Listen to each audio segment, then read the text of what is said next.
রাম রাম বন্ধুরা, নমস্কার। আশা করছি তোমরা সবাই খুব ভালো আছো আর ভালো থাকারই কথা।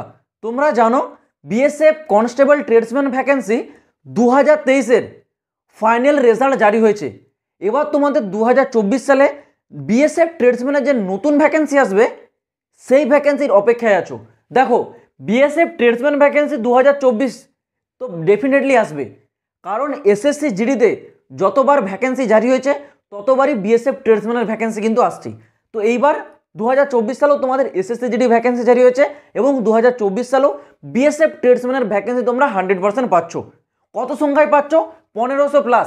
মিনিমাম তো 1500 তোমাদের ভ্যাকেন্সি থাকবে, এটা মিনিমাম, এর থেকে কম নয়, এর থেকে তোমরা বেশিই পাবে।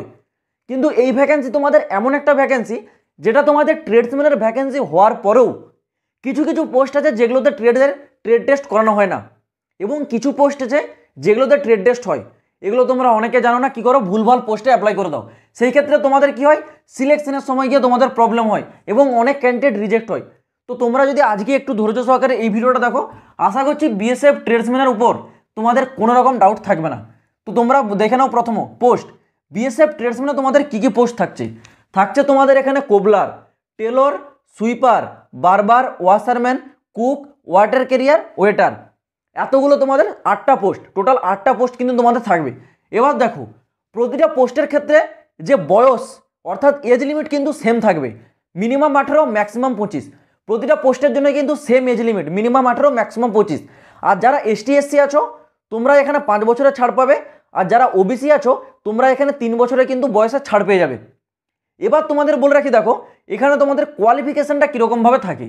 তোমাদের এডুকেশন কোয়ালিফিকেশন, যারা কোবলার, টেলার, সুইপার, বারবার এবং ওয়াশারম্যান এই 5টা পোস্টে অ্যাপ্লাই করবে, তোমাদের কোয়ালিফিকেশন কেবলমাত্র 10 পাস। অর্থাৎ তোমরা যদি শুধু 10 পাস হয়ে থাকো তাহলেই তোমরা অ্যাপ্লাই করতে পারবে। কিন্তু এখানে তোমাদের বাকি যে পোস্ট আছে দেখে নাও, বাকি থাকছে তোমাদের এখানে কিন্তু কুক, ওয়েটার ক্যারিয়ার এবং ওয়েটার। এই 3টা ভ্যাকেন্সির জন্য তোমাদেরকে 10 পাস হতে হচ্ছে। সাথে সাথে এখানে কি বলা রয়েছে তোমরা দেখতে পাচ্ছ, NSQF লেভেল 1 কোর্সের সার্টিফিকেট থাকতে হবে। তো এটাই হচ্ছে তোমাদের একটা ডিফারেন্স এই ভ্যাকেন্সিগুলোর ক্ষেত্রে। এখানে তোমরা অনেকেই জিজ্ঞাসা করবে, দাদা আমার কাছে NSQF লেভেল 1-এর সার্টিফিকেট নেই, তাহলে আমি কি কুকে বা ওয়াটার ক্যারিয়ার বা ওয়েটারে অ্যাপ্লাই করতে পারবো? আমি তোমাদের বলে রাখছি, তোমাদের কাছে NSQF এর সার্টিফিকেট যদি না থেকে থাকে তাহলে এই 3টা পোস্টে তোমরা অ্যাপ্লাই করো না, কারণ তোমাদের পরবর্তী সময় তোমাদেরকে রিজেক্ট করা হবে। এখানে তোমাদের এই 3টা পোস্টে কিন্তু তোমাদের ট্রেডের সার্টিফিকেট চেক করা হয়। আর বাকি যে পোস্ট আছে দেখতে পাচ্ছ, কোবলার, টেলর, সুইপার, বারবার এবং ওয়াশারম্যান, এগুলোতে কোনো রকম তোমাদের সার্টিফিকেট লাগে না, কোনো রকম সার্টিফিকেট চেক করা হয় না। সিম্পল 10 পাসে তোমরা কিন্তু অ্যাপ্লাই করতে পারবে। আর এখানে তোমাদের আরেকটা কি সুবিধা থাকে, দেখো এই যে তোমাদের এই ভ্যাকেন্সিগুলো আছে যেগুলোতে তোমাদের কোনো রকম ট্রেডের সার্টিফিকেট চেক করা হচ্ছে না, এখানে তোমাদেরকে কিন্তু ট্রেড টেস্ট দিতে হয়। কি, ধরো তুমি হচ্ছে টেলরের জন্য অ্যাপ্লাই করেছো, টেলরের কাজ কি, সেলাই করা, সেই ক্ষেত্রে তোমাদেরকে ট্রেড টেস্টে কিন্তু সেলাই করে দেখাতে হবে। সুইপারের ক্ষেত্রে পরিষ্কার করা, সেগুলো কিন্তু তোমাদেরকে ট্রেড টেস্টে দেখাতে হবে। আর নিচে যে 3টে পোস্ট যেমন কুক, ওয়েটার ক্যারিয়ার এবং ওয়েটার, এটাতে তোমাদের NSQF লেভেল 1-এর কোর্সের সার্টিফিকেট দেখাতে হবে, কিন্তু কোনো প্রকার ট্রেড টেস্ট হবে না। এই 3টের জন্য তোমাদের কিন্তু ট্রেড টেস্ট ছাড়, তোমাদেরকে ট্রেড টেস্ট দিতে হবে না। কিন্তু এই 5টাতে তোমাদের সার্টিফিকেট দেখাতে হবে না, কিন্তু তোমাদেরকে ট্রেড টেস্ট দিতে হবে। আশা করছি এই এডুকেশন কোয়ালিফিকেশনটা আমি তোমাদেরকে বোঝাতে পারলাম। এবার আসি তোমাদের ফিজিক্যালটা, অর্থাৎ হাইট। যারা মেল ক্যান্ডিডেট, মেল অর্থাৎ পুরুষ, তোমরা যদি UR, EWS এবং OBC SC হয়ে থাকো, সেই ক্ষেত্রে মেলদের যে হাইট 165 সেমি, চেস্ট হচ্ছে নর্মালি 75, ফুলিয়ে 80 সেমি কমপ্লিট করতে হবে। যারা ফিমেল ক্যান্ডিডেট আছো, UR, EWS, OBC এবং SC, তোমাদের হাইট কিন্তু 155 সেমি। যারা এখানে কিন্তু আছো মেল ক্যান্ডিডেট ST, তোমাদের হাইট 160 সেমি, তোমাদের চেস্ট 75 থেকে 80 তোমাদের চেক করা হবে। আর যারা ST ফিমেল, তোমাদের এখানে হাইট কিন্তু 148 সেমি। এবার দেখে নাও রানিং ডিটেলসটা। তোমাদের ফিজিক্যালে এখানে রান হয় আর তোমাদের হাইটটা চেক করা হয়। রানিংটা কি হবে, যারা মেল ক্যান্ডিডেট আছো তোমাদের ক্ষেত্রে 5 কিলোমিটার রান 24 মিনিটের মধ্যে কমপ্লিট করতে হবে। যারা ফিমেল আছো তোমাদের এই 1600 মিটার রানটা 8 মিনিট 30 সেকেন্ডের মধ্যে কিন্তু কমপ্লিট করতে হবে।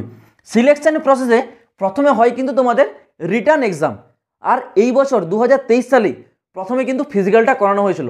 অর্থাৎ প্রথমে হয়েছিল ফিজিক্যাল, তারপর হয়েছিল রিটার্ন এক্সাম বা লিখিত পরীক্ষা, যেটা তোমাদের কিন্তু 100 নম্বরের হয়। 100টা কোশ্চেন থাকে 100 নম্বরের।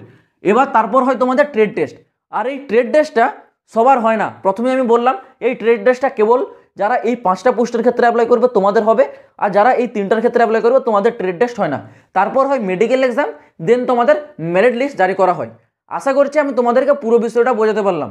বিএসএফ ট্রেডসম্যানের 2024 সালে ভ্যাকেন্সি তোমরা ডেফিনেটলি পাবে। তোমরা কেবলমাত্র রিটার্ন এক্সামের প্রস্তুতি নাও।